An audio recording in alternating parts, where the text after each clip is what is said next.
Welcome back, everyone, if we can kindly regroup. I guess now comes the practical side of the seminar, which is the question of how do we actually practice the good quality that we've seen present in Krishna. And Srila Prabhupada says that in a purport in the first canto that forgiveness is part of the samanya dharma of a human being. So samanya means general or common dharma. So most dharmas are specific to our individual circumstance. Parents have certain dharmas, children have other dharmas, young people have different dharmas than older people do, men have different dharmas than women, and so kshatriyas and shudras. But there's certain kinds of dharma or duties that are common to all human beings, that are our dharmas by reason of the fact that we are human. And these are called samanya dharmas, or general duties. In Christian terms, this is the primal covenant that God makes with human beings, with Noah, that applies to everyone, not just the people of Israel and the Jews, but to all human beings. So every religion lays down certain types of qualities, practices that have to be followed regardless of who you are. And forgiveness is included by Bhishma Dev in Mahabharata, and Prabhupada just mentions this in the purport, that it is one of those samanya dharmas, those generic duties that everyone needs to follow and practice in our lives. So there is no person on this earth who gets out of having to forgive or seeking forgiveness. This is part of who we actually are. So the question is, how do we do this? Okay, and here, as I said earlier, I'm going to try to create a systematic picture of process of how to be forgiven. We're doing that side first, and then how to forgive we'll do tomorrow. But how to be forgiven, try to create a systematic picture of it using examples from Bhagavatam and drawing out what seems to be common practice across many different examples of such. And so I'll bring out those examples, but I'll try to put them in a framework of practical steps for doing it. The first question to raise is, most obviously, how do we know that we require forgiveness? That we need to be forgiven? How do we know that? It's not always obvious. We can offend or hurt someone or do something wrong that we may not recognize immediately or even after a while. I want to speak in these two parts of the seminar, particularly in relation to forgiveness between human beings, between us as devotees. In other words, between people who make mistakes. We could speak about asking for forgiveness from Krishna, from God, and that is important as well. But the examples that we read in Bhagavatam are almost always about forgiveness between individuals, or at least they give us guidance for how to seek forgiveness from two individuals.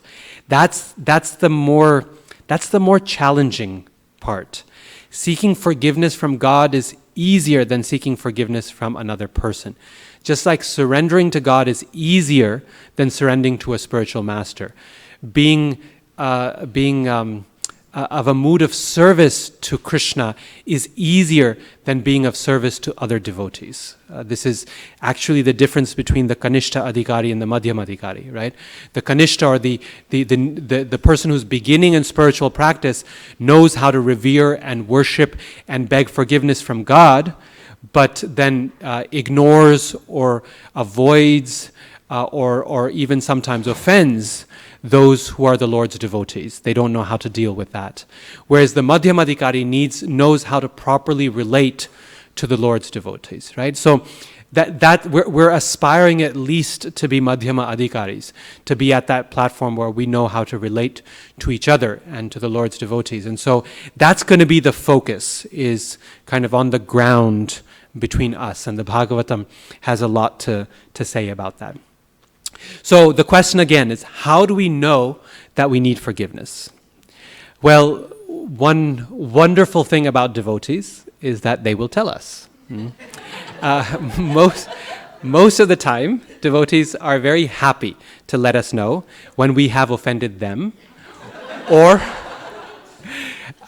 if they're even more generous, they will help us understand when we have offended someone else, right? They may not be part of the picture themselves, but they may notice something in someone else that requires some care.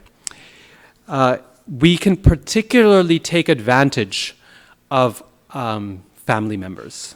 This is one of the great and one of the definite advantages of being a grihastha, as I think pretty much everyone in this audience is, a person of family, namely that we have partnership and people who can tell us, who observe our behavior very carefully, who are with us enough to know us, who we are and why we do certain things, and can point out when a mistake has been made, either intentionally or unintentionally. So the husband-wife relationship is especially powerful in this regard. This is if we can have a relationship with our spouse, our wife or our husband, that is trusting and close enough that we have the ability to speak honestly to each other, then the nice thing about the combination between a man and a woman is that each one brings a different way of looking at the world, and different things. We're more attuned to different things than each other. And also just by virtue of the fact that we're different persons, and so we see the world in different perspectives. And so very often we'll do something and we will fail to notice that maybe we dismissed this person too quickly, or maybe we spoke up and what we meant to say in that meeting came out differently and it could be misconstrued and we didn't realize it. Because you see, the need for forgiveness or the offense is often caused in the slippage between intent and action. There's a gap there. What was Shakespeare's famous saying? Many a slip betwixt the cup and the lip. Yes, many a slip between the cup and the lip. So between intention and action, because when we are doing something, anything in this world, it's always in the context of our intention. Right? We do it, we cannot avoid it. We do it with full knowledge of our intent, of why we're doing it. We're going into it with a certain mood or idea. But the person receiving it is not aware of all that's gone on inside.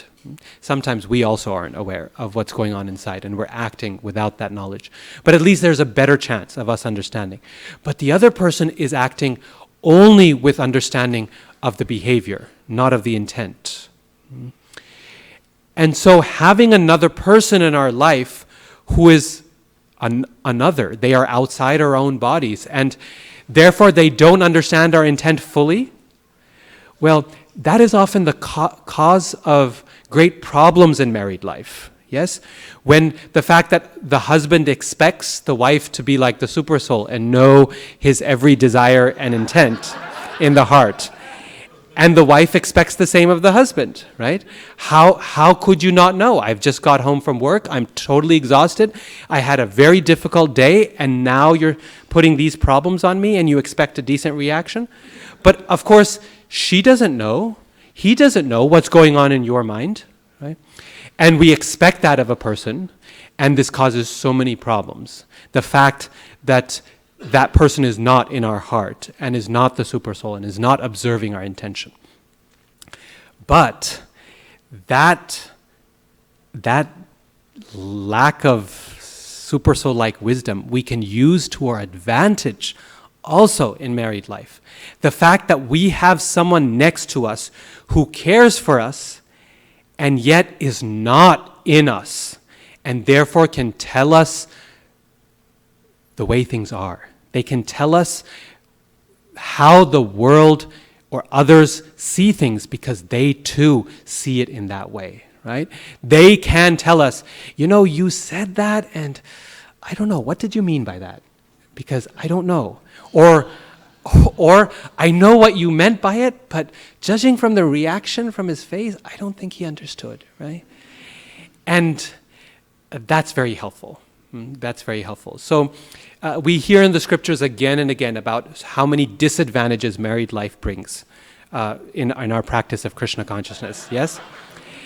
So whenever there are a few advantages, let's take full advantage of it.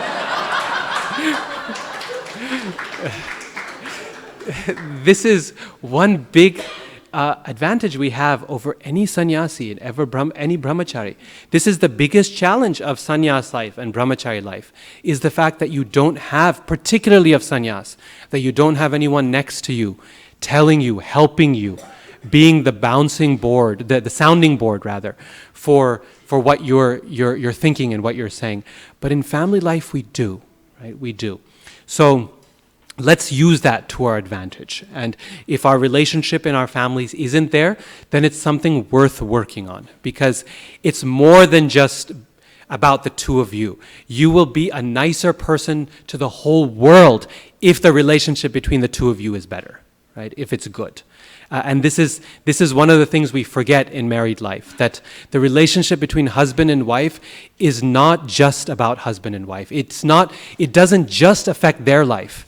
It affects so many others. Of course, the children. But even beyond that, your colleagues, your devotee friends, everyone is affected by that relationship, because you are a better person with a better relationship, right? And we're able to do things like seek forgiveness better when we have someone pointing things out, gently prodding us and saying, you might have a chat with them next time you see them, and just, say something like that. So this helps. This very much helps. And it's one of the great ways we can know when we've done something wrong. Others will tell us, but our family members can help us. And then thirdly, kind of at the most fundamental level, well, let me ask you this question. How did Durvasa Muni know he did something wrong? Because there was a Sudarshan Chakra going after him, right? There was no doubt he had made a mistake. Well, here's the thing. The Sudarshan Chakra is manifest in this material world as the wheel of time. It is the wheel of time. And the wheel of time is the external manifestation of the supersoul within the heart. The Lord is present externally as time, is Kalosmi Sarvakshayakrit. But internally, He's present as Paramatma. And that Paramatma in the heart of a devotee who's trying to connect with Krishna emerges as their conscience. That's the voice in the heart of the Lord. To the degree that our relationship with Him is alive and our heart is purified, we can hear the callings of His voice. In other words, each of us have a personal Sudarshan Chakra that Krishna has let loose behind us or within us. It's there. It may not be visible like it was for Durvasa Muni, but we know it's there. We can feel it. When we harm someone else or we do something that causes hurt, then it gnaws at us. It bites us. And that there's a feeling there that I'm sure you will recognize as having felt at some point in your heart, where things just aren't right. You know that there's something there that you have done wrong, and maybe we don't know how to fix it or how to approach it or adjust it, but it gnaws at us and it bites at us. And like I was saying earlier, we can attempt to find surface cures for it by putting us in situations where people affirm our worth and our quality. They tell us, actually, you're great. Finding friends who will tell us that actually you didn't do anything wrong. It was actually their fault. And we try to cover that in some way. But we cannot sleep peacefully.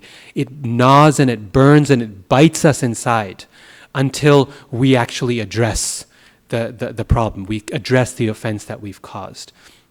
And so that conscience is a very valuable thing. It's Krishna there in our heart who's helping us remember, Prabhupada says in one purport, he says, remorse arises in the heart of any good soul when they have done something wrong. Right?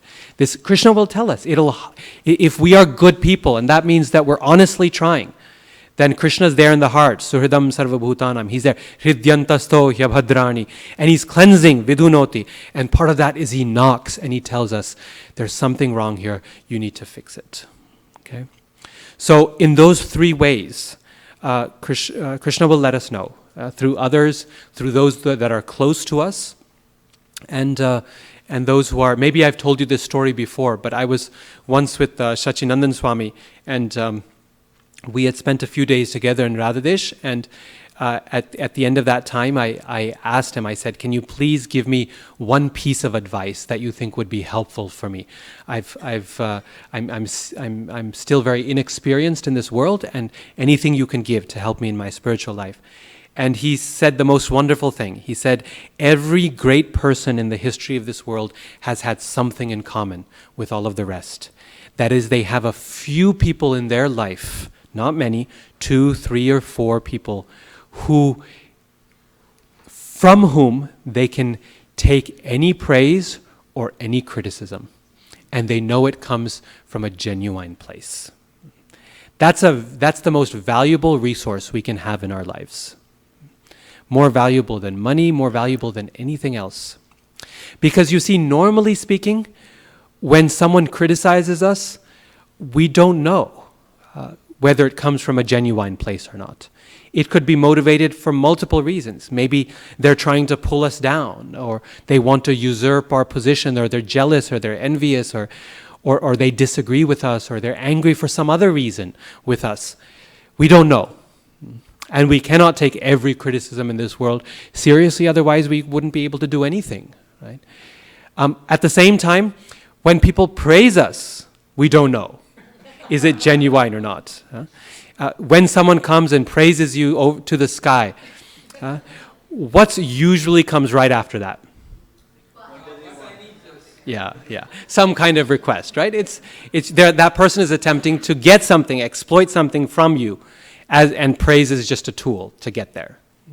So we don't know in this world whether praise or criticism should be taken seriously.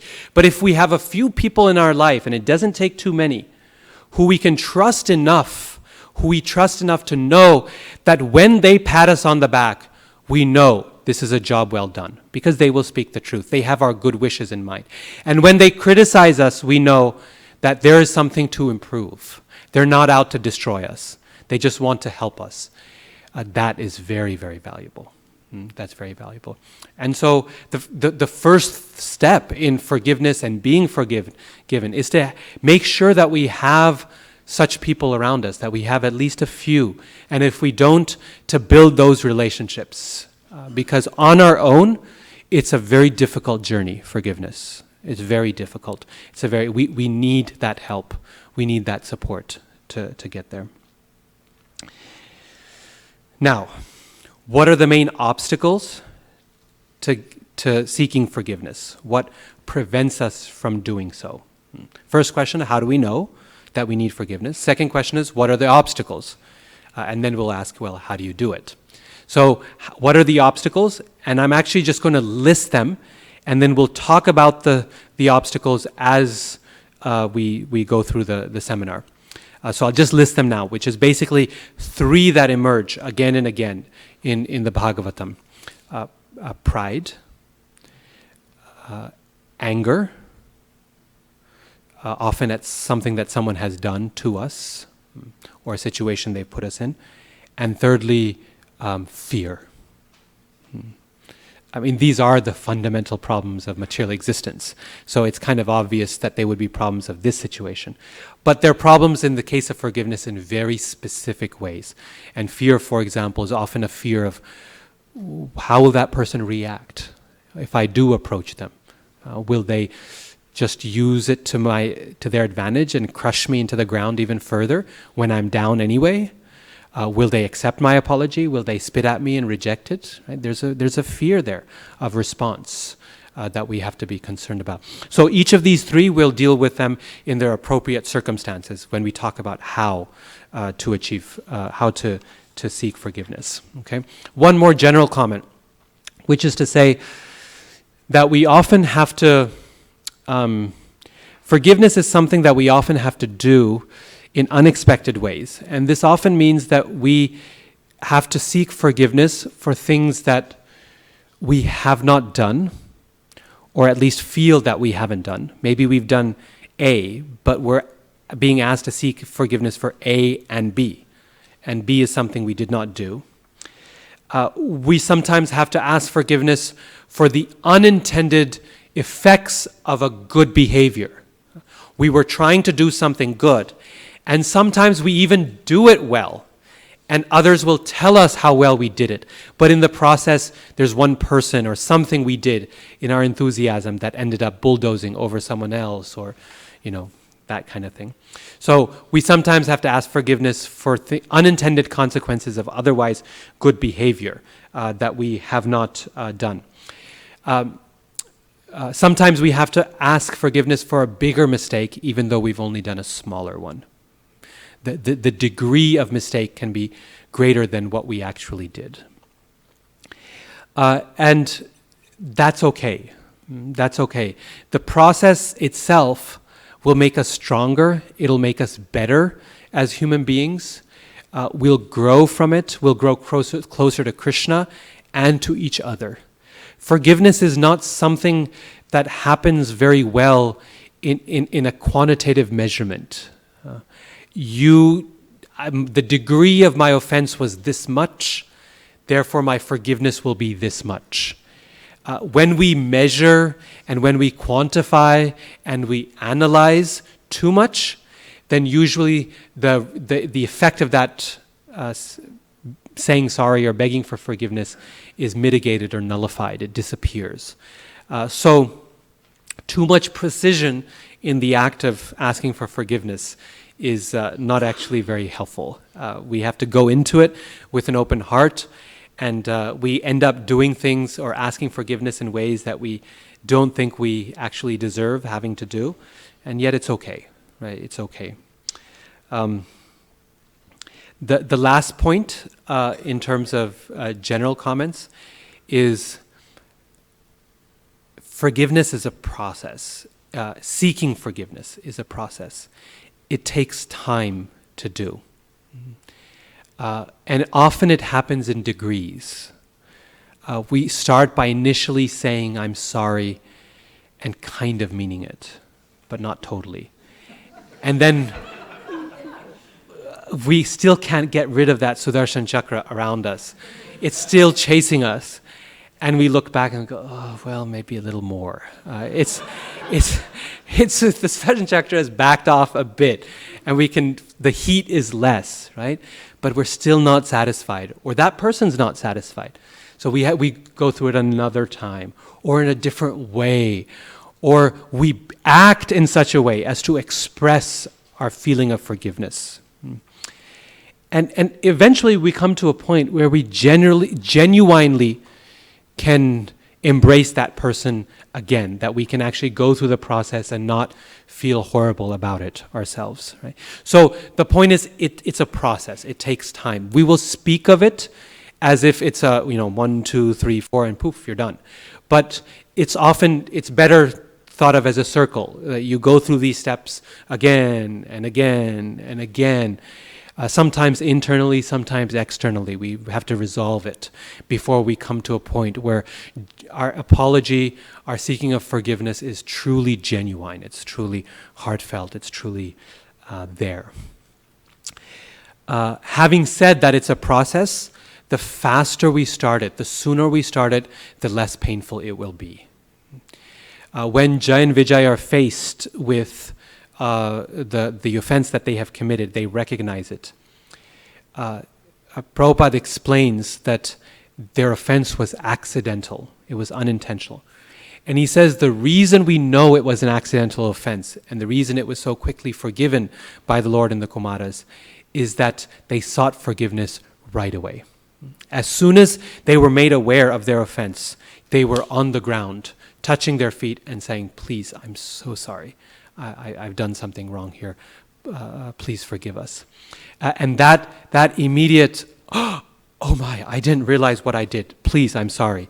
The faster that can happen, the better it is. Because over time, things fester. Once the problem, the wound is there, if it's not dealt with, it becomes infected and it festers and it gets worse and worse and worse. And small mistakes can grow into huge rifts in relationships, and people can stop being on talking terms for months, sometimes years, sometimes a lifetime of not being there. And it often starts with some very specific and limited circumstances, but they've never been dealt with. So the sooner we can do it, the more immediately, the easier it will be for us.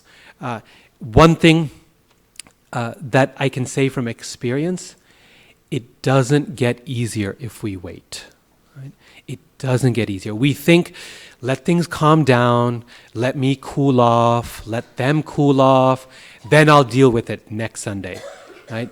It doesn't get easier. It gets more difficult as time goes on. Right? So we may not be able to complete the process at heart immediately, but we need to get the wheel turning. We need to start it right away. And then at least the intention is clear. Okay? Someone has made a step forward, and then you can keep working on it on and on and on. But at least we need to get it started early on. Otherwise, it just gets harder over time. Okay? So how do we do this now? How do we do this? So looking at different narratives in Srimad Bhagavatam, there are what seem to be 4 stages or steps in the process of seeking forgiveness. 4 things that devotees go through again and again and again. And the first thing, despite what I've said just a minute ago, is not saying, I'm sorry. That's actually not the first step.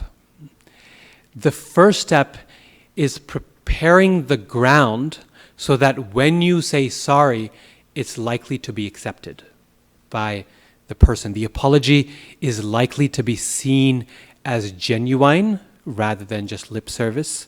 That's likely to be accepted rather than immediately rejected by the person from whom we're seeking forgiveness.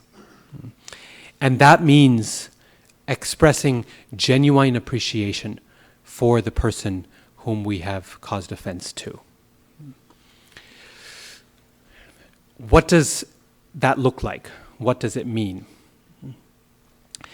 This is a really difficult thing to do because of that first obstacle we mentioned, which is our pride.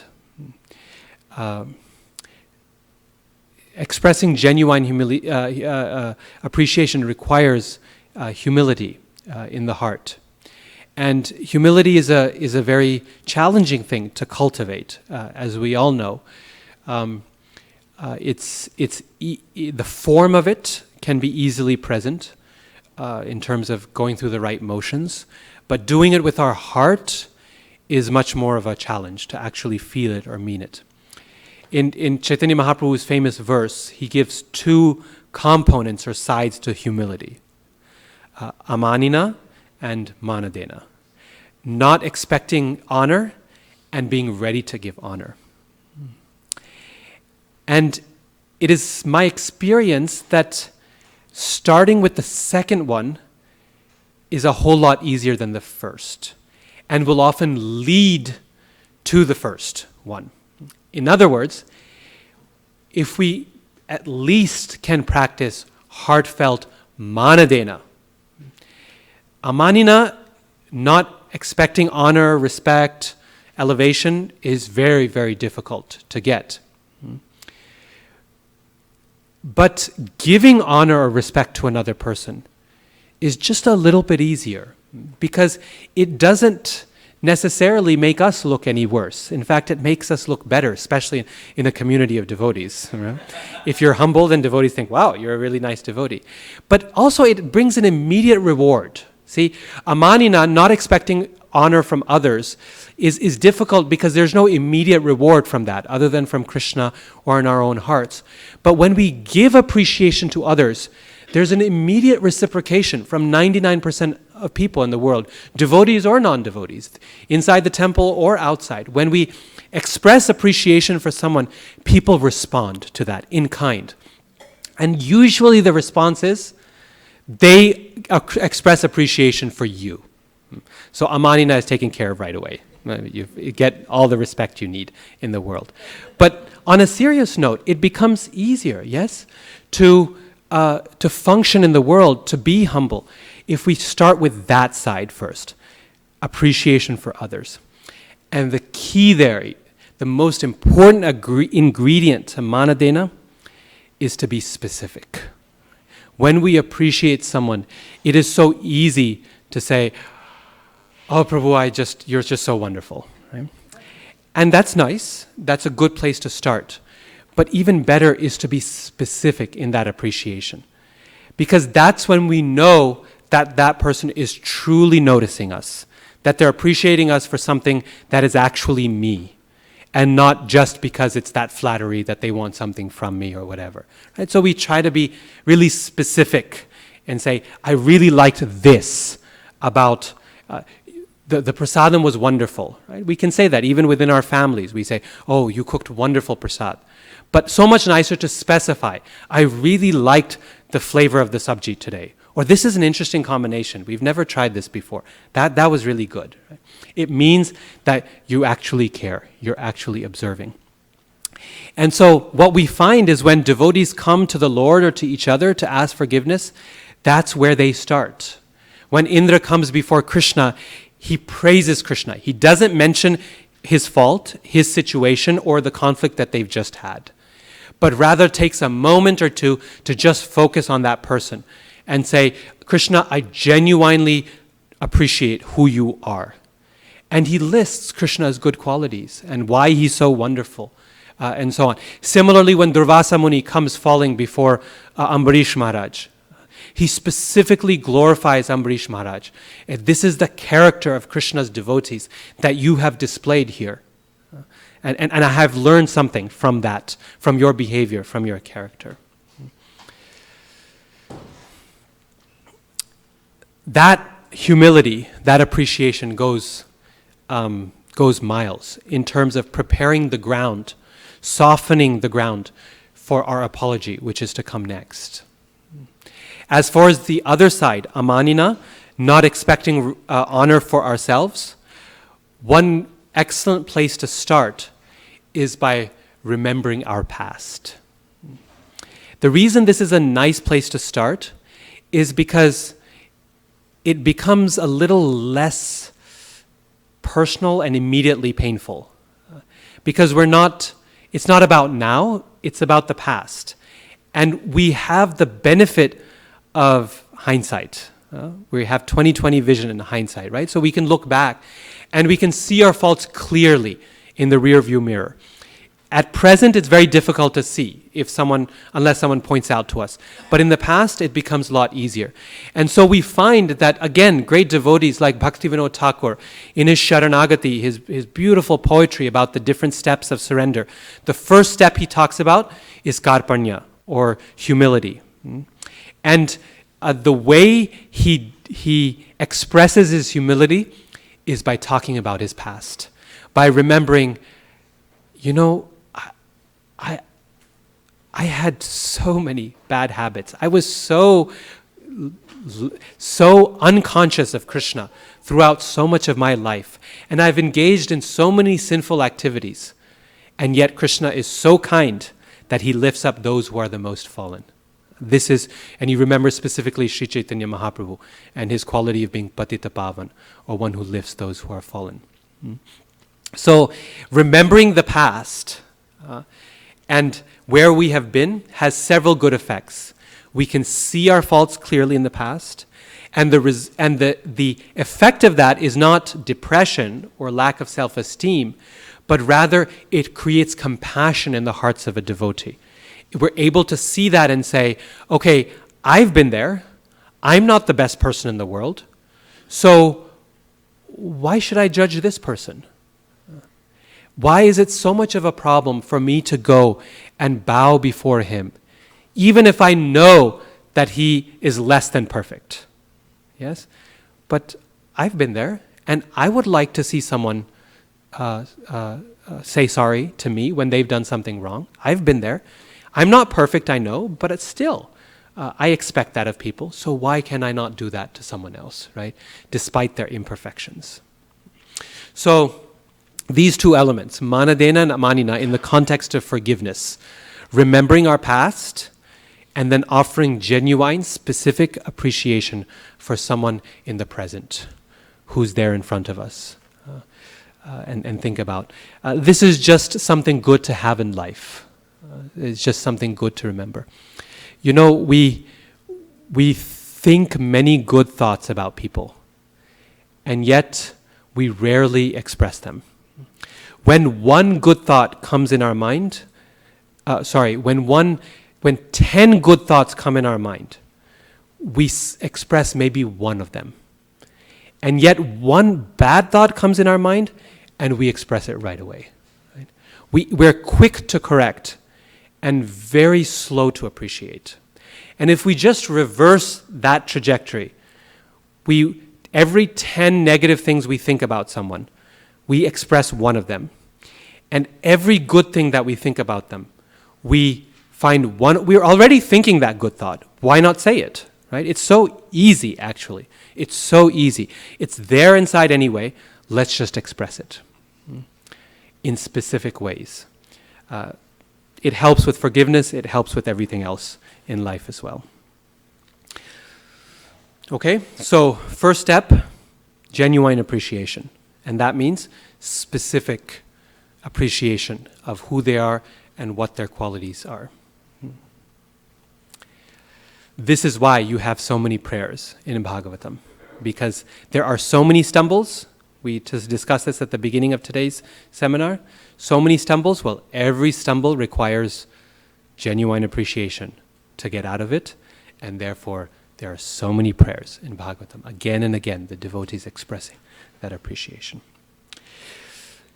The second step is the one we expect, which is to recognize our mistake, what we have done. To apologize. Now, the expression of apology has in itself 3 key components to it. First of all, we see that devotees in Bhagavatam make a specific statement of what they did wrong, their wrongdoing, before they say, I'm sorry. So in other words, it happens, we make a mistake. We go up to a person and say, I'm sorry. Well, the first thing that comes to that person's mind is, and what are you sorry about? Do you really understand what you did? Isn't it? If someone wrongs us, that's the first thing that comes to our mind when they say sorry, is, do you actually understand what you did? If it's something serious, do you actually understand? And so before we can say sorry, as in I apologize, we have to express what we did wrong. That signals to the person who's receiving it that this person's apology is genuine, that they actually know where the misstep was made. A specific statement of wrongdoing. This is where I went wrong. Not the politician's variety of apology. I'm so sorry you feel bad. How many times have you heard that? Right? We use it ourselves, right? Where that just it does the exact opposite. It puts the blame right back on the person themselves. There must be something wrong for you, about you that you misconstrued my pure intentions and you felt bad, right? So I'm sorry that you have misunderstood the situation.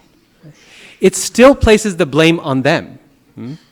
I'm sorry you feel so bad. So that sort of generic apology has very little worth.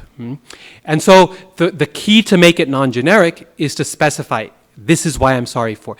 And again, you see this in the case of Indra and Krishna. Indra comes before Krishna and he tells him exactly what he did wrong. Even though it's obvious to everyone what he did wrong. But he says it so that it's clear to Krishna that he understands, right? He knows where he went wrong. He's not just sorry that he kind of overreacted. He's not just sorry that things went out of hand. He's sorry because he did this, right? He called the clouds and he rained and he tried to destroy the people of... Same thing between Daksha and Lord Shiva. Daksha comes to Lord Shiva with the goat's head and he comes before him and he specifies exactly what he did wrong. That I misunderstood your character, I insulted who you are, even though you're all auspicious, I considered you inauspicious, and he specifies, this was my wrongdoing. So again and again, we find that this is a common theme in these stories, is a specific statement of wrongdoing as the first part of recognizing our mistake. The second is making sure that that apology has no conditions attached to it. No ifs and buts and maybes. So, I'm so sorry I did this, but frankly, you overreacted too.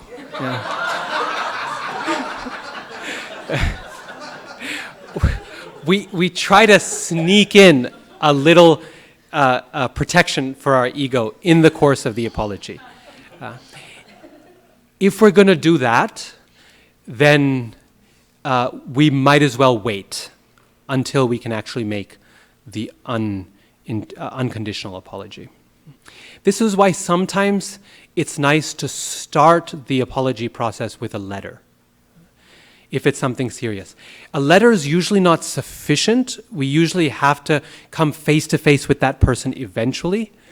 But it's often nice to start with it because the letter again, that process of standing back that I was talking about earlier, of not being in it but observing the situation, you can put your thoughts down in a letter and then look at the letter and go, okay, I've got too many conditions here. I've got too many ifs. I'm trying way too hard to justify myself in this apology. Let's clean this up. What would a real apology look like? And we can start again or edit and edit. And that's just not, it's not just superficial, or it's not a process of a politician's getting the right statement. It helps us to purify our own intention, to purify our own apology by seeing what's inside and what came out and how can I clean it up. And we come to recognize, okay, this is what a genuine apology in this situation would look like. The first paragraph was a real appreciation of this devotee. The second paragraph was a specific statement of the mistake I made. And the third paragraph is a genuine, unconditional asking for apology, for forgiveness. So that's the second thing, is kind of making sure the apology, making a specific statement of our wrongdoing, then making sure that the apology is unconditional, and then thirdly, suggesting a remedy for the mistake that we have made. What can I do to fix things? Often the remedy will be suggested by the other party already in the process. They will say, well, it would be really nice if you could, or could you change this, or could you retract what you said, or whatever. But sometimes not. And so suggesting a specific remedy, can I help you in this way? Can I fix this? Can I serve you like that? Goes a long way to making sure that is genuine. Now, I said an unconditional apology, right? But there's one thing that is worth specifying, is the only thing that's worth specifying in our apology. And that is to clarify our intention. So we can say, I am sorry, and we should not say, I am sorry, but, okay? The only place where we can add a little bit of clarification, which is not only helpful but recommended, it's essential actually, is to clarify intent. Whether that intent was positive or negative.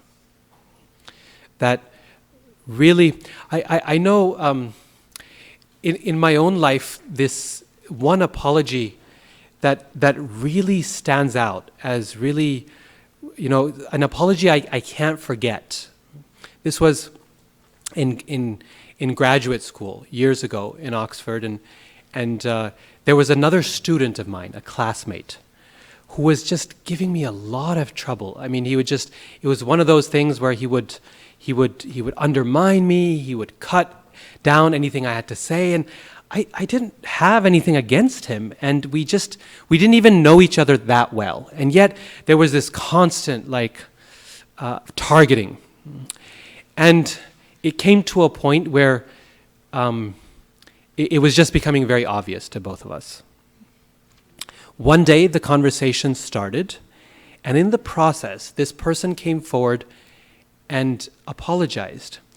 But the way they apologized was amazing. They said, I'm so sorry for what's been happening between us and how I've been talking to you. I think the reason might be that, you're ahead of me academically, and you generally do better than I do, and I think I feel a bit jealous. I feel envious of that, and it's just difficult for me to handle. And I remember my own feelings after that. I thought, you think I'm better? Frankly, you've just shown a side of yourself that is much better than me. I don't know if I could have gone through that and done that. But that wasn't a particularly great intention he expressed, right? He didn't say, actually, I didn't mean to say all of that. That's usually how we express intention. He had the courage to explicitly state a negative intention. My intent was caused by envy and jealousy, and that's why I was trying to cut you down. But when he said that, when he put it on the table, the negative feelings I had towards him evaporated. And instead, I saw him as someone I actually admired. I thought, that's actually something I want to emulate. When something like this ever happens to me, then I want to be able to go to a person and say, I actually admire you, rather than I'm jealous of you. So, clarification of intention can be powerful, so long as we're honest in expressing our intention, right? If it's a kind of a cover over, where we paint over the problem, then it's worthless. Then it's one of those caveats, ifs and buts, and trying to save our ego. But if we can actually go through the process, and this is why I said forgiveness is a process, that over time, if we come to recognize what was the real intent behind it, and it usually takes time for us to recognize our own intention. We go into a situation thinking, all I really meant was to do this. But over time, we come to recognize, well, maybe there was something else involved, right? And we bring that to the table, that can be very powerful. And the finest example of this that I know of comes from the story of Indra and Diti in Bhagavatam. Diti has a desire to kill Indra because of previous history before that. Her sons, she's the mother of the demons. And Aditi, her co-wife, both wives of Kashyapa, is the mother of the demigods. The demigods have always had the upper hand over her sons. And so she's angry and she's upset about this. And so she wants revenge. So she goes to her husband Kashyapa in a soft moment, and she begs him for a wish. Please fulfill my desire. And he says yes without knowing what the wish is. And then she says, I'd actually like to kill your other sons, the sons from Aditi. And Kashyap, he thinks, well, what do I do? Right? What do I do? This is a difficult circumstance. So he gives her a particular ceremony, a ritual to practice of purification dedicated to the worship of Lord Vishnu. And his thinking is, by the worship of the Lord, everyone is purified, everyone is improved. You can never go wrong if you direct someone towards Krishna, no matter what their intention is. So let me do that. That's the best way out. So he sends her to Krishna, and with the caveat that if you do anything wrong in this ceremony, any little thing, any mistake you make, your children will turn out to be friends of Indra rather than enemies. You'll get the opposite result. So she does it every single day, carefully. And Indra hears about this, and he's worried that this is actually going to work. And so he goes to her, and he starts to help her in her worship as a way of observing her carefully and catching her in one of her moments of weakness, because he knows, like everyone, that everyone makes mistakes, right? There's going to be a flaw somewhere, and all he has to do is catch her in that flaw, and the best way to do it is to be next to her under the pretense of helping her in her service. So complete exploitation. She's trying to kill him, and he's trying to exploit her. Worst possible intentions. They both worship Lord Vishnu in the process. And the result of it at the end, well, she becomes pregnant, and she becomes weak as expected. At one point, I think she goes to sleep without showering, or she without washing her mouth and her body. And Indra enters her womb at that time, and finds the embryo and cuts it into 7 pieces to kill the embryo. Instead, the embryos start crying in pain, and they don't die. And so he cuts each 7th into another 7 parts. That makes 49. And they all start crying. And they all say, "What are you doing, brother? We are your friends. Why are you trying to kill us?" Apparently, Indra didn't know that little caveat in the Kashyapa's boon, that they would turn out to be his friends. So Indra is shocked by this, and he comes out of the womb, and by this point, as you might expect, Diti has woken up, and she looks at Indra and says, "What are you doing? Why are you here while I'm asleep? And what are you doing?" And Indra makes a very important decision at that time. He tells her exactly what he was trying to do. He says, "I was here this whole time only because I wanted to foil your process, not to help you. And I tried aborting your child in the womb." And the wonderful thing is that Diti then responds to that by expressing her own intention, saying, "That's terrible, Indra, but I'm not a whole lot better. I did this whole yajna to try to kill you." And they both express their intention. And then they give each other a big hug, and everything's fine after that. Literally, the bad feelings disappear. They finish. And Prabhupada has this beautiful line in the purport. He says, when Diti, Indra's aunt, explained to Indra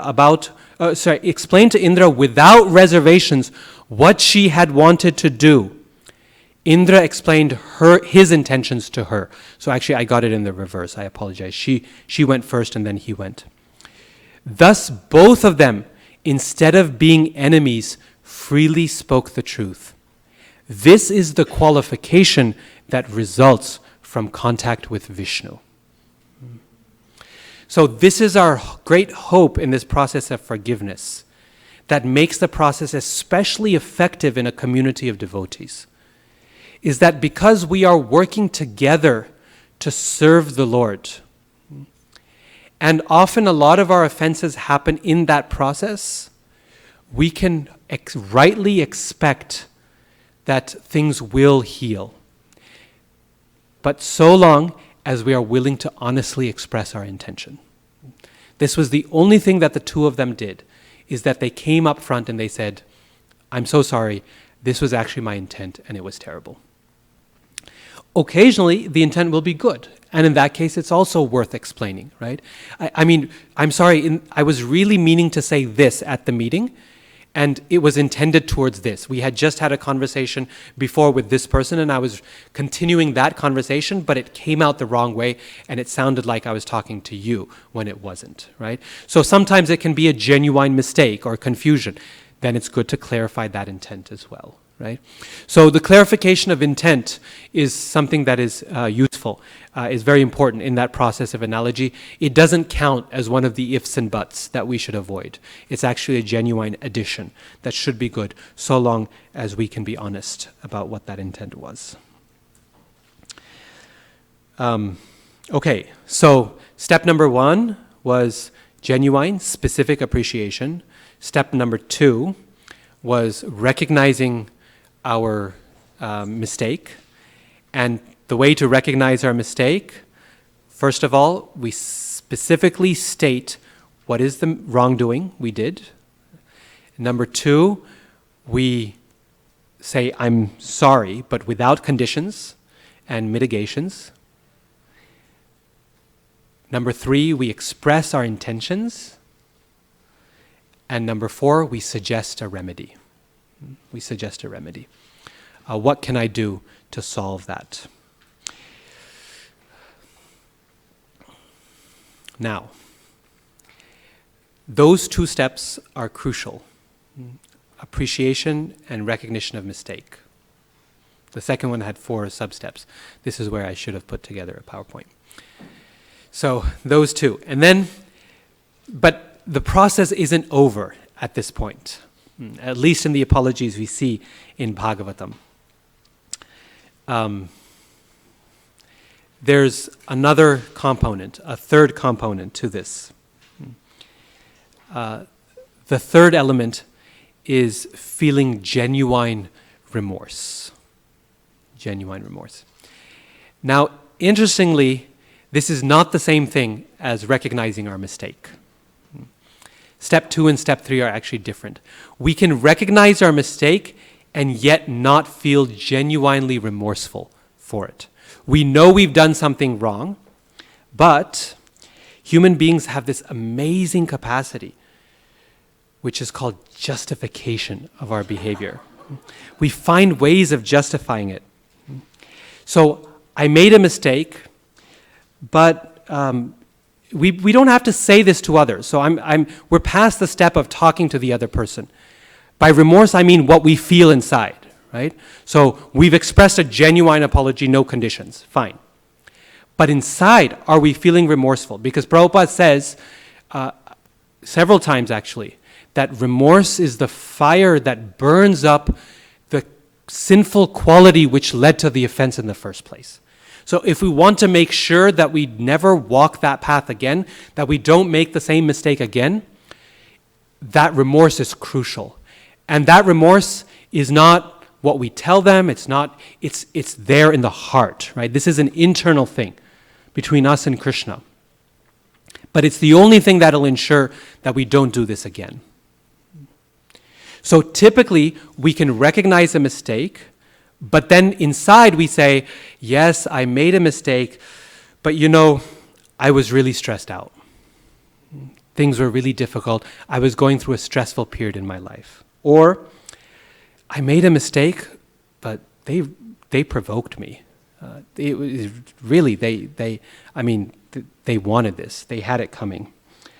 Or, I made a mistake, but they deserved it anyway. Have you seen how many times they've done that to other people? So, frankly, this time they got it. I made a mistake, but they overreacted. Yes, it was true as a mistake, but you shouldn't have reacted that much. And that could be true. It could be true. People do overreact. But if that prevents us from feeling remorse by saying, look, they overreacted, then it's going to be a problem, right? It won't get rid of the anartha that caused it. Or, and this is a big one. I made a mistake, but I'm allowed to behave that way because I'm a senior and they're a junior. Or the reverse, because I'm a junior and they're a senior and I make mistakes. Or they're a pure devotee and I'm not a pure devotee, right? What more can you expect? We often use our position to justify our behavior. That I spoke to you like this, but I'm the husband. And Prabhupada says the husband is the guru of the wife. So this is part of what you have to take, So that using our position as the crutch upon which to justify, to hold our bad behavior, that means that we cancel out the remorse that we might feel. And if we cancel the remorse, then we may have gotten out of this situation by going through the other steps properly, but it will come back. It will come back. That situation presents itself again and again and again in our lives. When we encounter a tough situation between two people, the solution we often think is to hide from it, to run away from that. And we might even avoid that person. We might even avoid that town. People often move away altogether.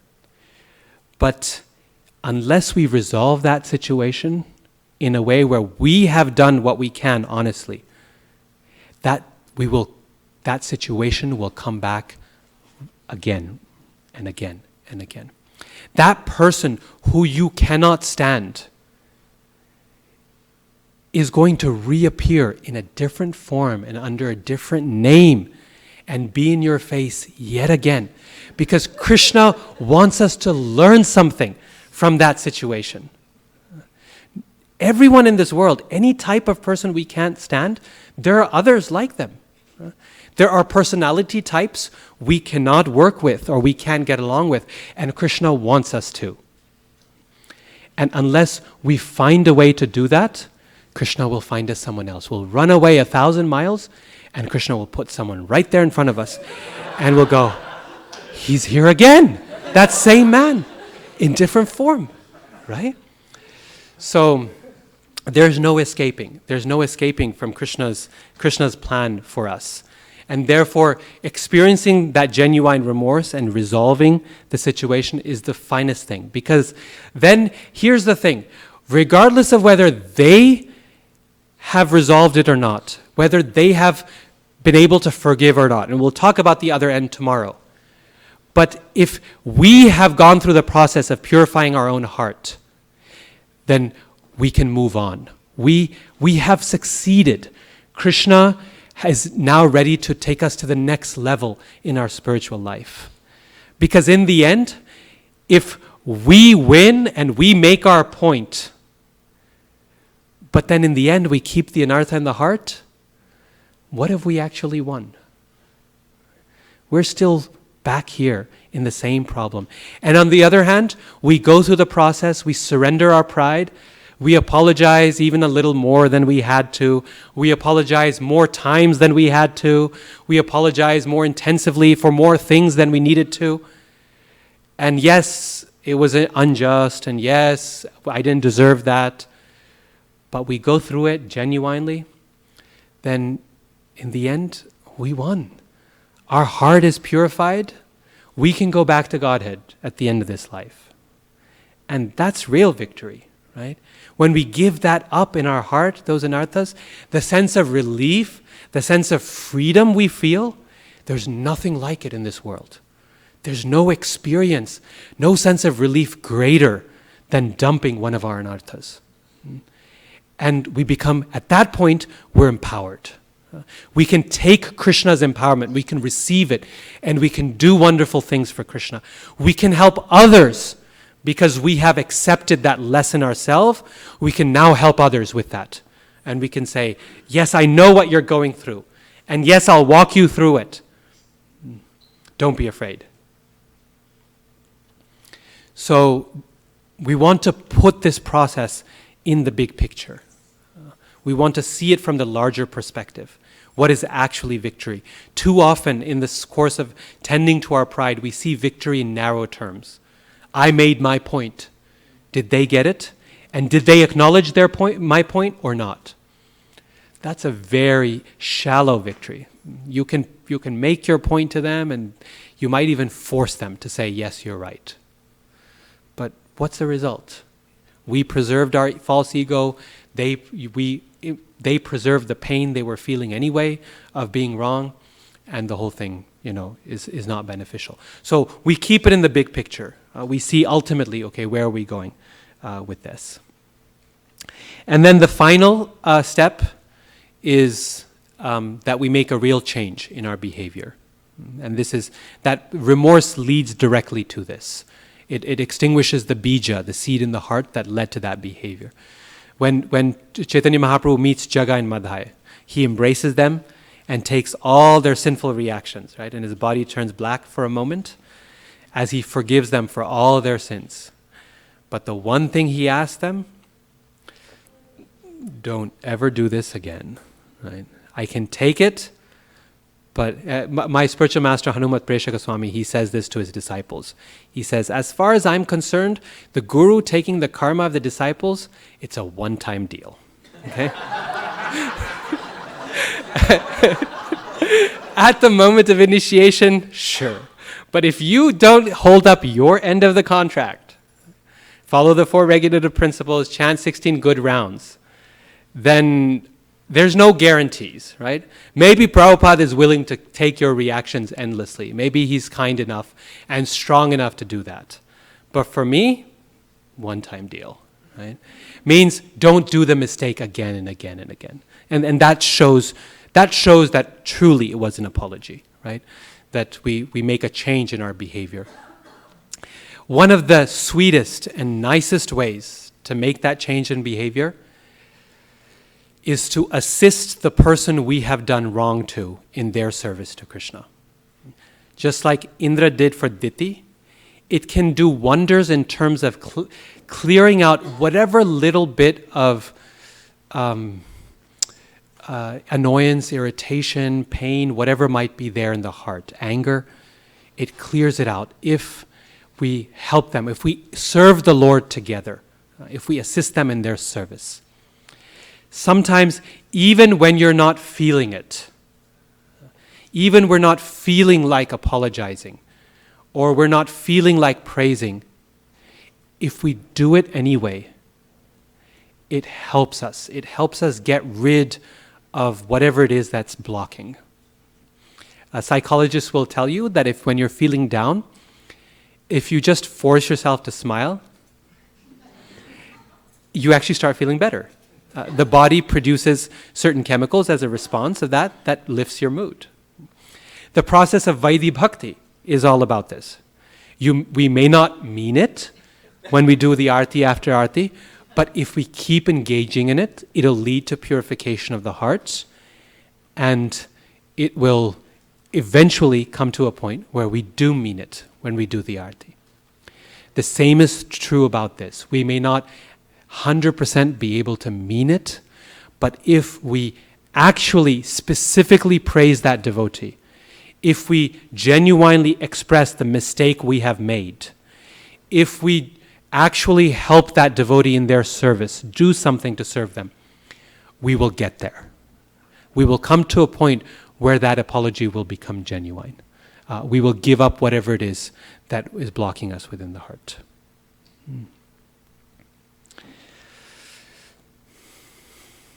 Okay. Now, in all of this, there's that big blockage, which is still a problem, and that is fear. How do I go about and do this? Okay, we've got the steps down. Indra goes through this, and Brahma goes through this, and Daksha goes through these steps. They all go through these 4 steps or 5 steps that we talked about. But how do you get the courage to start? one of the biggest things about hurting someone is the fear of dealing with their anger. Because clearly we've done something wrong. They're upset about it. This is probably what indicated to us in the beginning. This is how we found out that we've made a mistake, is usually because they've expressed some kind of anger. And we don't know. In that process, if I start this, I try to express appreciation, are they going to just go, nice try? Or, you're quite the politician, aren't you? Or, it's not that easy to say I'm sorry. These are reactions we find all the time, right? And they scare us because, it's one thing to put down our pride and actually go to praise and say I'm sorry. That in itself takes a lot of humility. But then for that apology to not be accepted, the fear of being crushed while you're down, that is humility. I mean, that humiliates a person beyond repair, right? That can be really, really frightening and damaging. That can be too much for most people to handle. Even if we're going in with a desire to apologize in a genuine sense of remorse, but then to have that apology rejected, or for us to be reminded from that person about how terrible we are, that can crush a person. Genuinely, it can be very difficult to handle that. Because so long as we're alive, we have an ego. There's no question about it, right? There's the only things that don't have ego are stones and rocks in this world. You can kick them and throw them around. But even that poor blade of grass underfoot will stand back up again once you walk off it and the sun rises and it'll stand up straight. Everyone has a desire to survive, to strive, to turn towards the sun and be useful and good in this world. And a rejected apology takes that away from us. It takes away any sense of, yes, you're a worthwhile human being. You're worthy. And the fear of that can be debilitating. The fear of that can be debilitating. The experience of it can be even worse. And it can prevent us from actually starting this process that we just talked about. So what do we do? Well, one of the most wonderful things about apologies and forgiveness in Srimad Bhagavatam is that in so many instances, there's, besides the person who's been offended and the person who is seeking forgiveness, there is one more person involved, a mediator of sorts. Someone who is, at the request of either party, is part of that situation in a way that they can ensure, they can work as a protector for both sides. By ensuring, on the one hand, that the person who has been offended is protected, by making sure that the apology is genuine, it's heartfelt, that it has the components we talked about, without conditions and ifs and buts. They can help the person really come up with a genuine apology. And on the other hand, they can protect the person who is apologizing by ensuring that they don't get crushed in the process. That when they're down, they don't get stamped upon and their back broken. That's a very powerful role to play. And we see this in the case of Krishna and Indra. Indra comes before Krishna and he is afraid. He's just done the worst possible thing. And so who does he bring along? Surabhi, the cow. And she is someone who is trusted by both parties. Indra trusts her and Krishna trusts her. And she comes before Krishna, and before Indra bathes her, she offers prayers to Krishna and glorifies him and says, "My Lord, don't be angry," right? This is her mood. He's come before in humility before you. Please forgive. In the case of Daksha and Lord Shiva, you remember? There's one other person involved. Lord Brahma.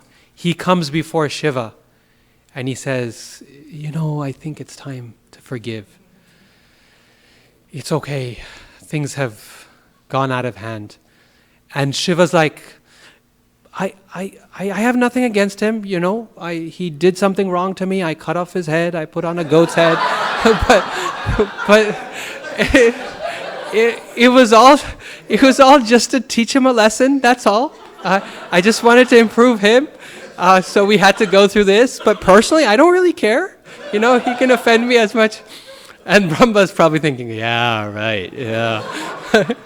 But he's come to a point at that point where Lord Shiva can stand back. He's given up his anger. He's Ashutosh, very easily pleased, and very easily angered also. And so at that moment he was angered, but now he's able to stand back from it. And the person who allows that to happen is Lord Brahma, who introduces Daksha and says, it's come time to forgive. No more head cutting. So Daksha is apologetic, and the apology works. And then Daksha goes through these same steps we talked about. He praises Lord Shiva and his good qualities. He specifies exactly what he did wrong. He expresses his sense of genuine remorse. The apology is unconditional. He expresses what he's going to do to change his character and his behavior. Right? So all these steps are present there. But they only can get started because of the kindness of Lord Brahma. Yet one more example. When Dhruva is getting out of hand in his anger towards the Yakshas. So Dhruva's younger brother, this is after Dhruva's no longer a child, he's grown up, he's the king now. And his younger brother Uttam has been killed by a bunch of Yakshas when he was in the forest, or by one Yaksha when he was in the forest. And Dhruva is sad about this, he's heartbroken, but he's also angry. And he goes out into the forest and finds yakshas, and this is a whole race of beings, and he starts slaughtering them left and right in his anger. Only one did it, but they're all receiving this reaction. And then Swayambhuva Manu comes, and he says, please calm down your anger. Let's make up here. It's okay. Same thing happens in the case of the Prachetas and the trees. You know this story? If you're ever speaking about environmentalism, this is the story not to tell your audience. So, actually, last year there was a conference on religion and the environment, and I spoke on this story to talk about what we learn. Because for me, growing up in the age of environmentalism, as I was growing up, environmentalism was also as a movement growing up in America, and this was really front and center in our minds. And then reading this story in Bhagavatam, so I should specify, the Prachetas come out after years of meditation underwater, and they see the whole earth has been covered by trees. And they become so angry at the trees overwhelming the world and covering everything and leaving no space for human habitation, that they become angry and they shoot fire out of their eyes and they start burning down the trees to rid the world of all its trees. This is their stated intention. And I remember growing up as a child thinking, wow, how do we, this, is the Bhagavatam environmentally friendly? Is this really the message? Krishna protecting Yamuna from Kaliya, that is a good story to tell. And Krishna lifting Govardhan is a good story to tell. But this story is tough. So anyway, I gave a very nice exploration of this that was very satisfying to me because it was something that I had struggled with. And so I thought, okay, if we're speaking... The other thing is scholars always don't like easy answers. They always want to deal with tough questions, right? So I thought, let's take the toughest story we have in Bhagavatam and address it. And it actually turns out to be a really wonderful story. It turns out to be really environmentally very powerful. And here's why. And this comes back to our point of mediation. But the prachetas come out, they start burning the trees down, and then they're going to succeed at destroying all the trees until who comes? I think it's Brahma again returns. No, it's not the moon god. I think it's Brahma or Manu. I'm forgetting now. So let's say it's Brahma. He comes back, and he says, he tells them, like he did with Dhruva, please calm down. What are you doing here? Don't kill all these trees. This is not good. And then he turns to the trees. So he tells the prachetas to stop, which is a big kind of humbling factor for them.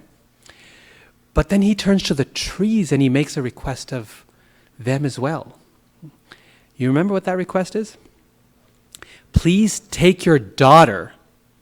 So the trees have a daughter. She's not their biological daughter, but she's kind of a daughter. She was left in the care of the trees after she was born, and the trees raised her in the forest. So you please take your daughter and give her hand in marriage to the prachetas. Now, this is a big deal. This is a big deal because this is someone who's just tried to kill you, to exterminate you, and he's asking them to instead make friendship with them by giving their hand in marriage. The key environmental message you see here is, number one, the Bhagavatam gives an example of the destruction that human beings are capable of when we let our emotions and our desires get out of hand. Number two, we see that there is a balance to be struck between the needs of the natural world and human needs. The reason they were doing this was actually a good intention, and Prabhupada accepts that intention. He praises it, that yes, human beings need a place to live, and we need to clear some portions of the earth in order to have place for farming and for houses and for us to live, because we too are part of this ecosystem. So there's a balance to be struck between human and the natural world and our needs. And number three, that the key to environmental care is to personalize the environment. What does Brahma do when he asks them to offer their daughter's hand in marriage? Is he takes the trees that were just impersonal trees, these things that were overwhelming the earth, which we will now burn to the ground, and he turns them into people. Now those trees are not just things, they are what? They're fathers-in-law. This is my family. Your daughter I've married, right? It becomes, all of a sudden there are faces on the trees. The only reason we can commit violence to animals, to plants, to the earth, is because we depersonalize them. This is why we eat meat also, is because we depersonalize. That's a piece of flesh. Whereas most people, you ask them, will you eat your dog? And they will say, no. What horrible person can eat dogs? And you tell them, well, in certain cultures they do, right? What's the difference? Well, the difference is you've personalized that dog, whereas you don't personalize the cow. It's a piece of meat. So what they do essentially is that they take the object of exploitation and Brahma forces the prachetas to personalize those trees, to see them as human beings. And this is a great facet of Vaishnav culture that we often don't realize, we don't recognize. Have you been to India and seen how many trees have faces on them? People will put a mask on the tree and they'll wrap leaves and stuff and cloth on the trees, and then they'll do puja to the trees. Have you seen how we put faces on Shalagram and on Giriraj? And the point is, the natural world is living. It's alive. The rivers are not just rivers. They're goddesses. Every river is a goddess. The famous ones are Ganga and Yamuna, but all the others, Kaveri and Narmada, they're all goddesses. They're personalized. So anyway, I got off topic there. But wonderful environmental message in the Pracheta story. It's a tougher message than the others because it shows what we're capable of, but it also shows the solution to the problem, and that's what's so beautiful about it. So in that case, Brahma, again, served as the moderator, the mediator, rather, between the two sides and got them to calm down. So again and again in Bhagavatam, Krishna and Indra and Prachetas and all of these cases, we find that there's always a third party involved that helps with that process and helps to protect both sides. So one of the most practical things we can do when there's a situation which requires a serious apology, simple apologies, okay, we just go ahead and dive in and do it. But when there's serious apology is required, then it's always often helpful to find a third person. A third person that both sides respect enough that they can take that person seriously. And they're willing to vouch for the genuineness of intention on both sides. That the person asking forgiveness and the person being forgiven are both genuine. They keep things under control, where neither side gets out of hand. Neither side, the person who's asking forgiveness, make sure you do it genuinely. And don't do any of those ifs and buts. And on the other side, well, please accept that apology. I think enough has been done. He's down, but you don't need to crush him further. So that can help us deal with the element of fear, which was the second, or the other one, obstacle for apology. Pride, and then fear as well. Final question, and then we break for questions from you. The final question is, what to do if that forgiveness is not forthcoming? Suppose we've been through the process and done all the steps as genuinely as we can, and it doesn't happen. What do we do? Well,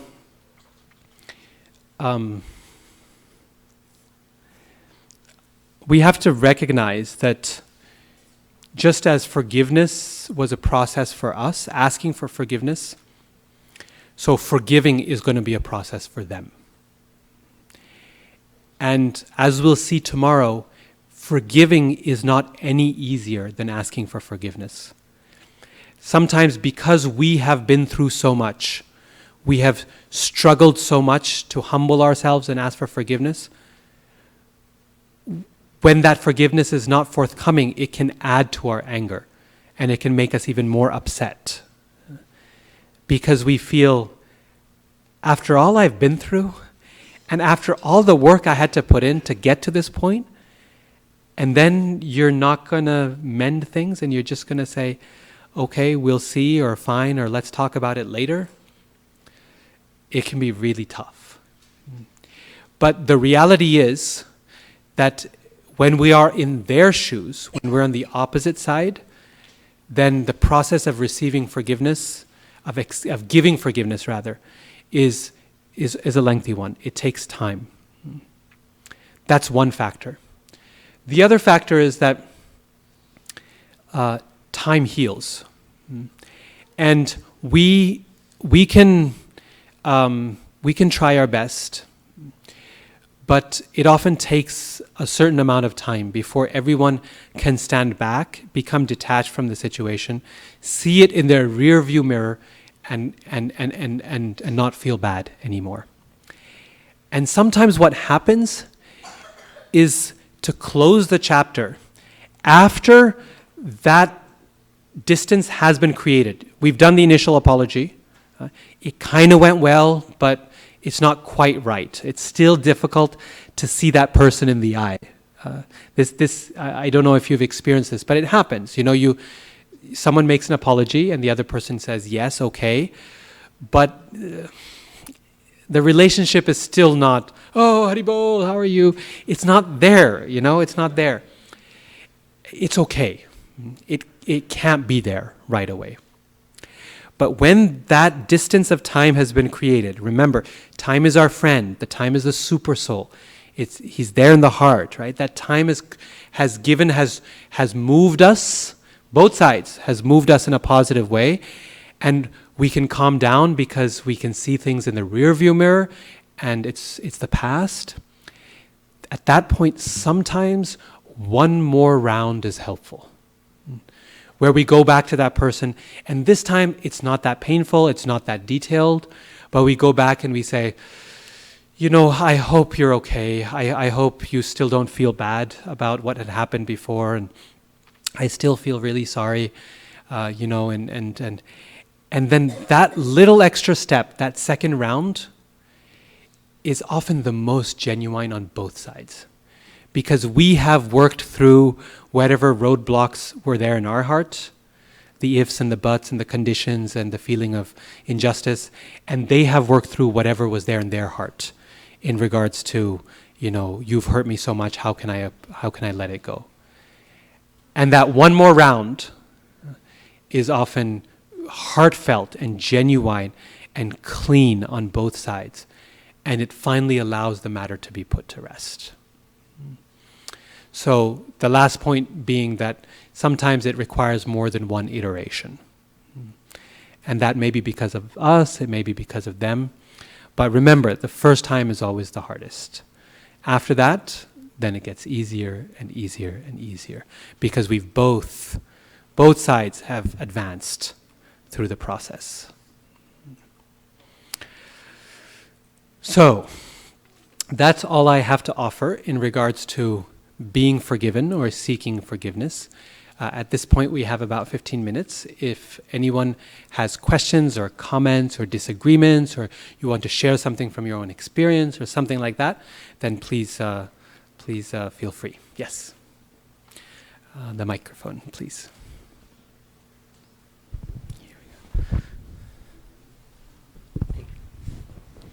Hare Krishna Prabhuji, thank you so much for this wonderful nectar. Prabhuji, one question. Usually there are times when we really know we are kind of wrong, and it's easy to ask for forgiveness, which is, it's easy to approach. But more often than not, as they say, you clap with two hands. Yes. So you know that yes, I overreacted, I reacted in an incorrect way, but there is the other side also. So, for example, and I'll just give a small example which is easy to read. There is something which was genuinely wrong from the other end, but that still does not justify my reaction. So while I may apologize, I may, you gave a very nice example how to approach, probably writing a letter or to discuss it out. Yes. Now, and you very clearly mentioned, don't make it conditional. Don't say the but part. Now, as I said in my example, that part A, if I'm really wrong, that's very easy to say sorry.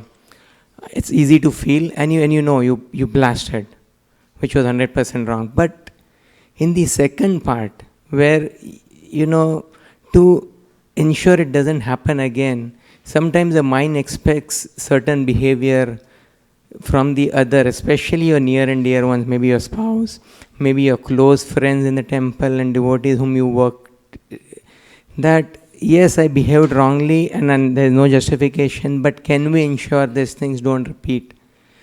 Is that something that you should bring up while you are, talking about apologies? Yes. So that's a very important question, and the thing is that I'm so happy you brought it up, because there was one crucial example in all of this that I totally forgot. And it's here in my notes, and it's kind of the most important because it's a central example of the Bhagavatam. And it speaks exactly to your point, which is that mistakes, when we seek forgiveness, it's usually in a situation where both sides have made a mistake. Because we live in a world where everyone is imperfect. And so it's often not Indra and Krishna. Krishna is perfect and Indra made a mistake. Usually it's much more complicated. They made a mistake and I made a mistake. And I need to find a way to apologize, and yet there's also something from their side. And one of the finest examples of this is the instance of Parikshit Maharaj. and Shringi, where Parikshit Maharaj, when he goes to the forest and he's covered by hunger and thirst, puts that dead snake around the neck of Shamik Rishi.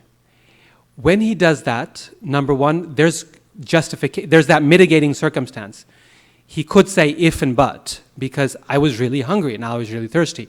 And it's understandable in that state someone would do something a little nasty. But that still doesn't justify the act of disrespect, of putting the snake around his neck. It's understandable, but still not justifiable. On the other hand, Shringi shows up on the scene, sees his father's the snake around his neck, and curses Parikshit Maharaj for what has happened. As a child, his feeling anger towards the mistreatment of his father is justifiable. It's understandable, but not justifiable. He goes over the top to kill Parikshit Maharaj. So who's wrong here? Well, both parties have made a mistake. And therefore, in the process, and then Shamik Rishi, he's also not free from blame. He comes out of his meditation, and what does he say? I should have been more hospitable to Parikshit Maharaj. The fact that you're ecstatically absorbed in your meditation it's understandable that you would ignore a guest, but not justifiable. That doesn't give us an excuse to ignore someone who's come to our door. So everyone makes very understandable mistakes that are not justifiable, and the blame is spread out in all circumstances. Prabhupada explains in these purports that are really beautiful, he says that every party felt the fire of remorse in their heart. Everyone did. When his father wakes up when Shamik Rishi wakes up from his meditation, his son, what is his son doing? He's crying, he's bawling. And the reason he's crying, Prabhupada explains in the purport, he says, is not because of what happened to his father, it's because he feels so bad for the curse that he uttered. Like that Sudarshan chakra in the heart, he knows he's done something wrong. And he does, as a child, he doesn't know how to handle it. So he cries. You know how children do this, right? They do something and they don't know what to do about it. Like they'll spill this happened recently, a couple weeks ago. My son spilled a whole glass of milk. And he felt so bad, he didn't know what to do. He just started crying. And I said, it's not your fault, it's okay, it was an accident. Or it is your fault, but still, he was crying, right? So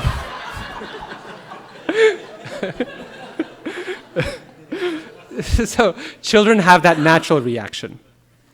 Shamik Rishi felt bad and he expressed it. He said, oh, what have I done? And he felt bad that he had trained his son in such a way, or forgot to train him in such a way that he reacted properly. And Parikshit Maharaj felt remorseful immediately as he went back for what he did. He thought about this and said, well, why did I mistreat that sage? All three parties all felt bad at that situation. And that's usually the situation, the condition we are in. But for whatever reason, it may turn out to be the case that only one side makes the apology. And if that person is us, then so be it. It should be us. Because, again, my point earlier, that the winner in the end is going to be me, if I go through that process, if I do it. And as far as your question as to how do we prevent it in the future, we cannot. Means that's ultimately up to Krishna, right? We don't have control of the future. We can't control what's going to happen. It may turn out between husband and wife, it happens again. And it may turn out that I react again like that. And I may need to apologize again. But more likely than not, once I've done it 1, 2, or 3 times, maybe the 4th time, it happens even if the other party hasn't changed. When they behave in that way, I don't react in a way that causes me to have to make an apology. I'm able to better handle that situation. One person has to step up. Right? In any relationship, there has to be one person who steps up and says, I'm going to be the one. I'm going to be the one who has the courage to start with step number 1 and then go to step number 2. And let that person be us. Let it be me, that person. There's never a loss in that.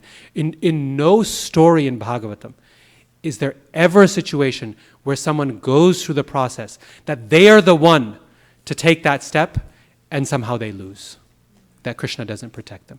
It doesn't happen. Okay, let's see. Let's start in the back, far back, and let's move forward in the last row, and then we'll come forward here. Yep. We start in the, either way.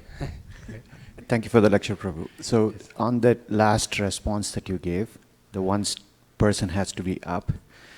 I just want to know how the intention should be. Usually up means the ego actually of the person says, oh, I'm in the position is actually different, right? So I don't want to be actually carried away saying, okay, I need to be the big boy in here and actually do this. So what is the right intention with which we actually take that first step? Yeah. Let this be the source of our pride, that I am the first to ask for forgiveness, right? That I am the first to humble myself. This is the devotee's pride. We read in the prayers of Narottam Das Thakur, right? He says, Patita pavana hetu tavavatar Mosama patita prabhu napaibeya. He says, O Lord, you have come to lift those who are the most fallen. And I am the most fallen. So let my claim be first. Right? So as devotees, we can always be first in this regard. Forgive first in requesting forgiveness, first in being humble, first in praising others. That kind of first is really good. Like that devotee who used to hide and take the remnants of other devotees' food. Kalidas, right? The Lord was so pleased with him. He was first in that regard, right? Yeah. Hare Krishna, Prabhu. Very wonderful class, and this is a very serious subject matter, and often we overlook this specific forgiving and giving forgiveness. In my own life, I had gone through a serious problem with my childish behavior in the past, and I have to deal with some of my relatives, and I did something wrong to them, and for years and years it burnt me inside, like the wheel of time, you said the Sudarshan Chakra. Yeah. It was, many sleepless nights I have gone through, and I initiated the process of seeking forgiveness, and I'm hoping, someday they will forgive me for what I did wrong to them, and even and I see definitely a positive thing in seeking forgiveness. Even Srila Prabhupada, at the time of his passing away from this material world, I heard stories that he was seeking forgiveness from his god brothers, and sometimes he chastised people heavily with words, "You are a rascal." Those things, like even Srila Prabhupada, such an exalted personality, was absolutely humble and trying to seek forgiveness from the people whom he may have thought that he has offended. So my one more question is, this process of seeking forgiveness, is this specific within our devotee community, or can this be, devotees are always forgiving, we see them, they are in the process of cleaning their heart, they understand the process, seeking forgiveness and giving forgiveness. What about non-devotees? Can we use this process in the same way to seek forgiveness from non-devotees? Eventually we deal with non-devotees. It's not that we live in a world of only surrounded by devotees in our friends and relative circle. So we have so many non-devotees in our relative circle. Can we use this process even with them? Yes.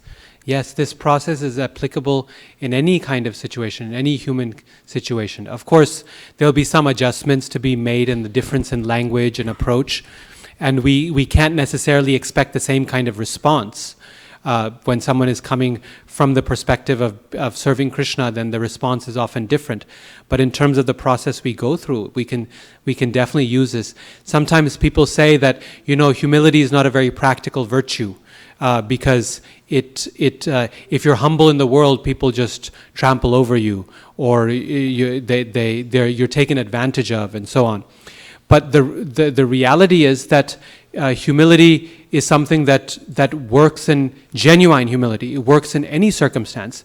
I mean, if you try this specific thing of offering genuine, specific praise, right? Manadena we discussed. You offer genuine, specific praise to anyone, devotee, non-devotee, colleague at work, relative. The response is almost always, unless they're really like demonic in nature.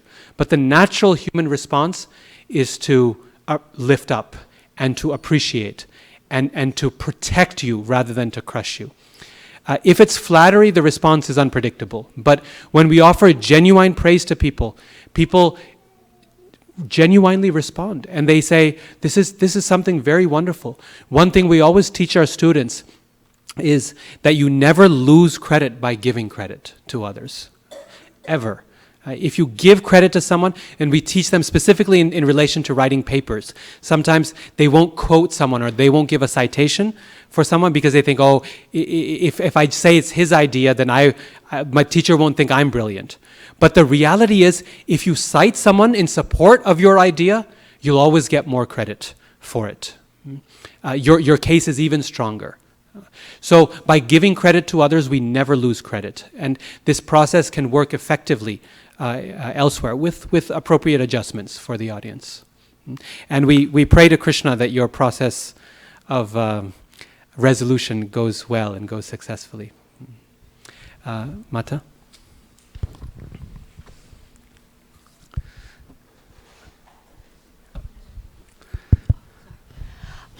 I heard in the Chaitanya Bhagavat said that our relationships with others reflects how we feel towards Krishna. So that always helps me, if I'm feeling envious of someone or I'm angry or, whatever anartha comes up, it gives me some incentive to work on that more because I see that that's really how I feel about Krishna. And then I also wanted to thank you for bringing up the point earlier about, not to get involved in the karma of trying to retaliate or something like that. And early on in my devotional life, I was in a really tough situation, and somehow Krishna gave me the intelligence to know that I shouldn't react because I would be involved in the karma of that. But then also what I had to do after that is work on the fact that and I saw that Krishna took care of it much better than I ever could have. Yes. But then I also had to work on not taking joy in that or not being happy in that, So I just wanted to share that. Yes. That's both wonderful points. In regard to the second one, I can say tomorrow we're going to discuss a little bit about when we're in a situation where someone has wronged us and then Krishna handles that and why we shouldn't necessarily handle it ourselves. And when Krishna handles it, then how to address this feeling of, yeah.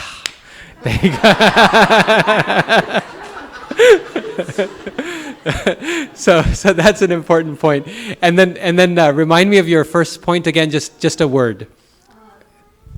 My feelings towards others reflect how I am to Krishna. Yes, and this is a wonderful point. Something I've noticed also is that when we're feeling angry towards others and angry towards the world, we end up feeling that Krishna is angry towards us as well. And so often we turn to Krishna and we think, Krishna must be upset with me as to why this is. And that same feeling that we're putting out into the world, it colors our relationship with Krishna. On the other hand, when we look at others and we think, wow, Krishna is so, the devotees are so wonderful, and this person is serving so nicely, and that sense of appreciation, we feel that appreciation from Krishna as well. We feel that Krishna is appreciating our service as well, and that appreciation reflects in our relationship with Him. So just to kind of reiterate and highlight what you said there, that it's very true that our relationship with others is reflected in our relationship with Krishna and vice versa. So, thank you. I have a question regarding a relationship where the one person is powerful and you haven't done mistake at all, but he made you feel that yes, you have done a mistake and you have to seek a forgiveness. So then it's become a question of having a self-respect or massaging the other person ego and being humble. So how will you react to that situation? Should we really go over our self-respect and ask for forgiveness just to be humble and come out of it, or should we respect our self-respect, not ego? I mean, genuinely we understand it's not a mistake, but the other person is seeking a forgiveness, right? Yes. You see, that's self-esteem is very important, and self-respect is very important, and that quality has to be cultivated, no doubt. Humility does not mean humiliation, right? It's not a complete crushing of a person. Humility begins with honesty, an honest understanding of what is our strengths and what is our weaknesses. And the point here simply is that, as I was saying in response to the earlier question, that we can respect ourselves more if we develop this capacity to seek forgiveness.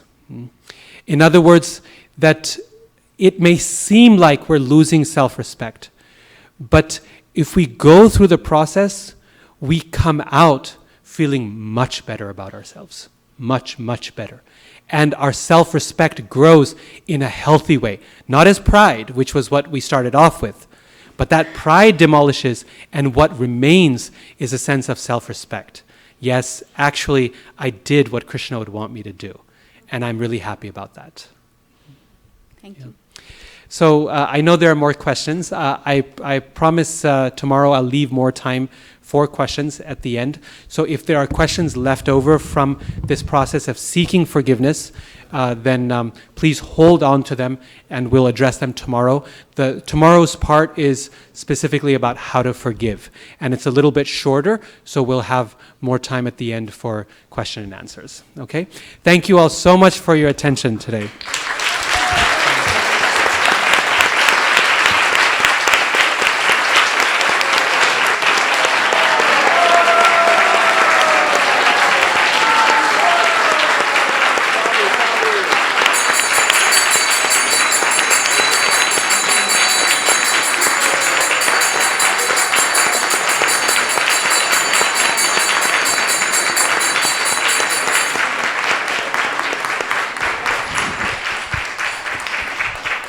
It's hard to know how hungry one is until one gets a really good meal.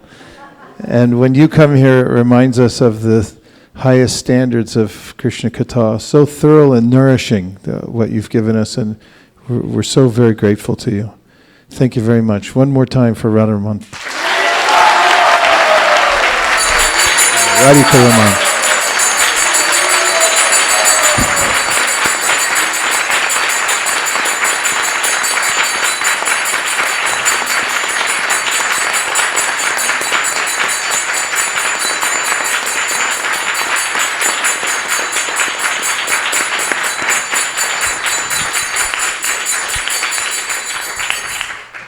So now we're going to be moving the asanas and the rug out of the way, so that we're going to have a Pushpanjali ceremony and then an